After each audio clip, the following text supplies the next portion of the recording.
నమస్తే. ఇన్నాళ్ళు నన్ను సపోర్ట్ చేస్తూ, ఎంకరేజ్ చేస్తూ మీ ప్రేమని నాకు అందిస్తున్న ప్రతి ఒక్కరికి కృతజ్ఞతలు. అలాగే ఈ వీడియో కూడా ఖచ్చితంగా మీకు ఉపయోగపడుతుంది. లైక్, షేర్ అండ్ సబ్స్క్రైబ్ చేసి మీ సపోర్ట్‌ని నాకు అందించండి. అలాగే ఈ వీడియో పట్ల మీకున్న అభిప్రాయాన్ని కామెంట్ సెక్షన్‌లో కామెంట్ చేసి తెలియజేయండి. ఇప్పుడు వీడియోని చూద్దాం. నమస్తే. Welcome to our channel. నేను పద్మిని. ప్రస్తుతంతో పాటు ప్రముఖ ఆధ్యాత్మికవేత్త, జ్యోతిష పండితులు, హస్త సాముద్రిక నిపుణులు, న్యూమరాలజిస్ట్, దుర్గా ఉపాసకురాలు శ్రీమతి పద్మశ్రీ గారు మనతో పాటు ఉన్నారు. మాట్లాడదాం. నమస్కారం అండి. నమస్తే అమ్మా. బాగున్నారా పద్మశ్రీ గారు? చాలా బాగున్నాను. పద్మశ్రీ గారు, చంద్రుడు ప్రతి ఒక్కరి జీవితంలో కూడా చాలా చాలా మేజర్ రోల్ ని ప్లే చేస్తారు. నవగ్రహాలు అందరూ అంతే. ఏ గ్రహానికి ఆ గ్రహం ఇంపాక్ట్ ఉంటుంది, ఇంపార్టెన్స్ ఉంటుంది.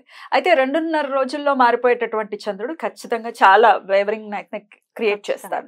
లూనార్ దాని మీద ఖచ్చితంగా చాలా బేస్ అయి ఉంటుంది, ఎవరి మానసిక పరిస్థితి అయినా. చంద్రుడు బాగున్న వాళ్ళు, ఎవరి జన్మ జాతకంలో బాగున్న వాళ్ళు ఎలా ఉంటారు, బాలేని వాళ్ళు ఎలా ఉంటారు, మరి బాలేనప్పుడు ఎలా బలోపేతం చేసుకోవచ్చు చంద్రుడిని, ఈ విషయాలు ఒక్కసారి మీ ద్వారా. తప్పకుండా. యాదేవి సర్వభూతేషు శక్తి రూపేణ సంస్థిత. నమస్తస్సై నమస్తస్సై నమస్తస్సై నమో నమః. చాలా చక్కని ప్రశ్న అడిగారు. చంద్రుడు అంటే ప్రారబ్ధానికి కారకుడు చంద్రుడు అనమాట. అంటే మన ప్రారబ్ధాలు తొలగిపోవాలంటే ఖచ్చితంగా చంద్రబలం జాతకంలో ఉన్నట్టయితే ఏవైనా కొద్ది గొప్ప దోషాలు ఏమైనా ఉన్నా కూడా తొలగిపోతాయి అనమాట. అయితే చంద్రుడు అంటే అమావాస్య అంటే శుక్లపక్షం, కృష్ణపక్షం అని 2 ఉంటాయి అన్నమాట.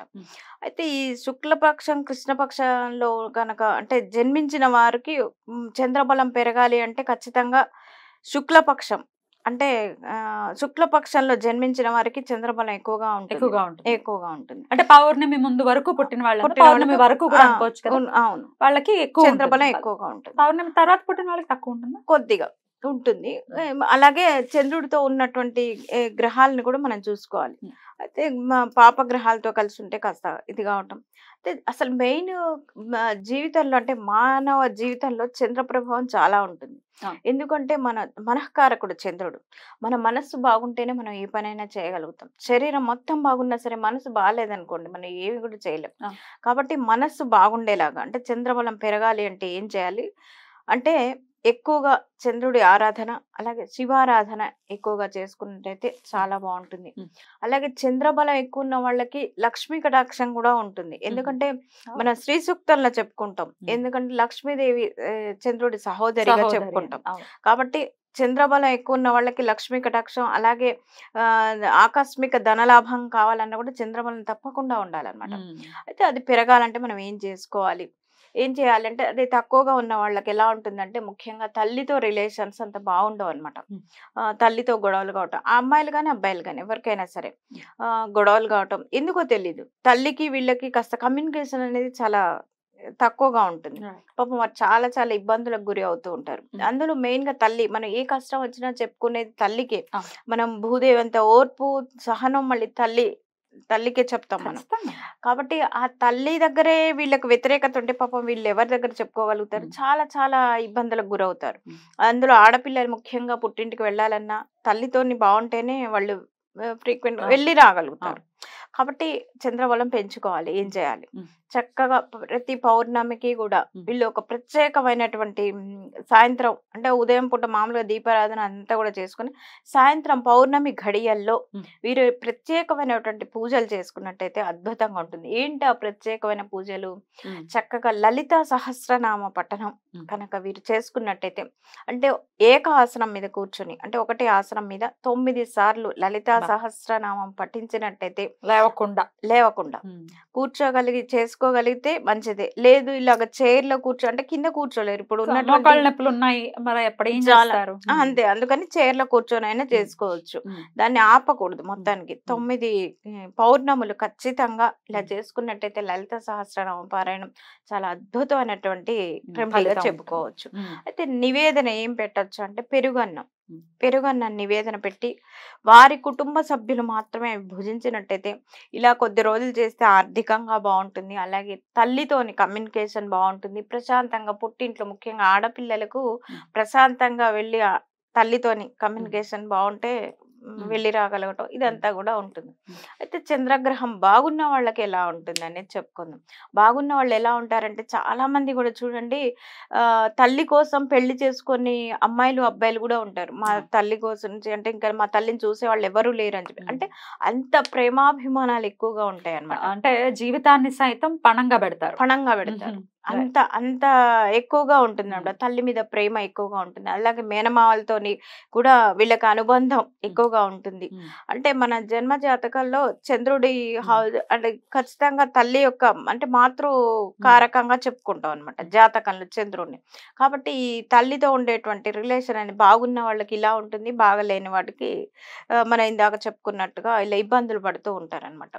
అలాగే ఇంకొకటి ఏంటంటే పౌర్ణమికి ప్రతి పౌర్ణమికి కూడా ఆర్థికంగా బాగలేని వారు పౌర్ణమి ఘడియల్లో గనక సత్యనారాయణ స్వామిని కానీ లేదా విష్ణు ఆరాధన చేసినట్టయితే, ఎందుకంటే మనం చెప్పుకున్నాం కదా చంద్ర సహోదరి లక్ష్మీ అమ్మవారు, లక్ష్మీ కటాక్షం కలగాలంటే అంటే విష్ణుమూర్తిని ఆరాధన చేస్తేనే లక్ష్మీ కటాక్షం ఉంటుంది, డబ్బులు వస్తాయి.